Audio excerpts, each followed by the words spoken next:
So today we're going to talk about cheat meals. Now typically, a cheat meal is what we call a planned dietary transgression.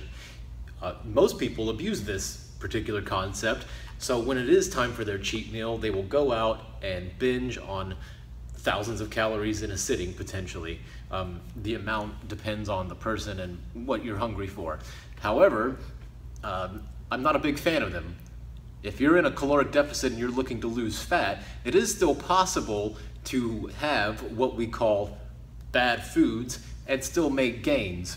Now, you don't have to go and have a face fucking free-for-all just because you want to have a little bit of bad food, or what we call bad food.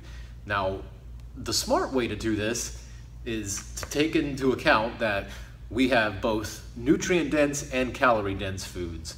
And sometimes we have a mixture of the two. So like a sweet potato would be both a calorie-dense and nutrient-dense food. Now, when you think of a cheat meal, you're typically going to have a lot of calorie-dense food, but it might not necessarily be nutrient-dense. So when it's time for the cheat meal and you go to Denny's and you have your moons over my hammy with your French fries and some pancakes and stuff like that, not a lot of nutrients, but a lot of calories. So how do you have calorie-dense foods that we typically consider bad and still make gains? Well, let's say you have a day planned where you're gonna go out with some friends or you're gonna have something calorie-dense. The simple fact is, the rest of the day, you have to eat a lot of nutrient-dense foods that don't have many calories.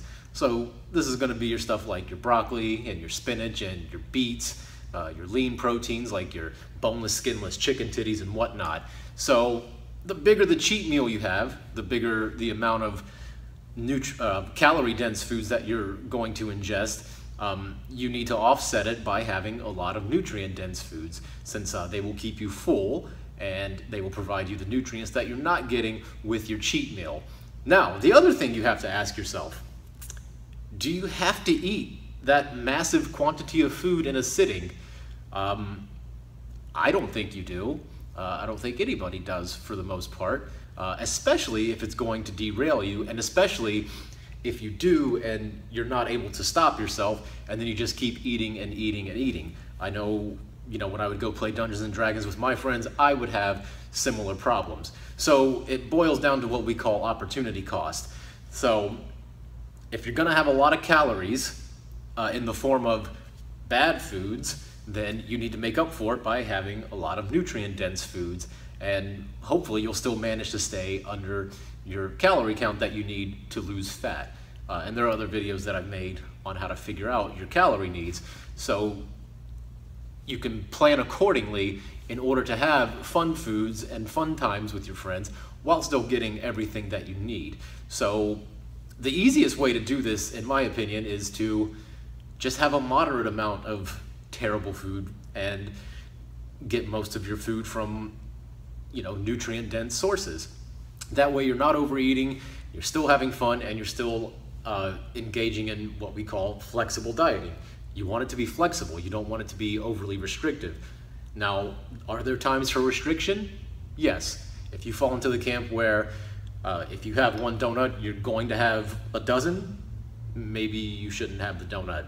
But it all depends. And the best way to figure this out is to track your food, and that goes for everything that you're putting into your face on a given day.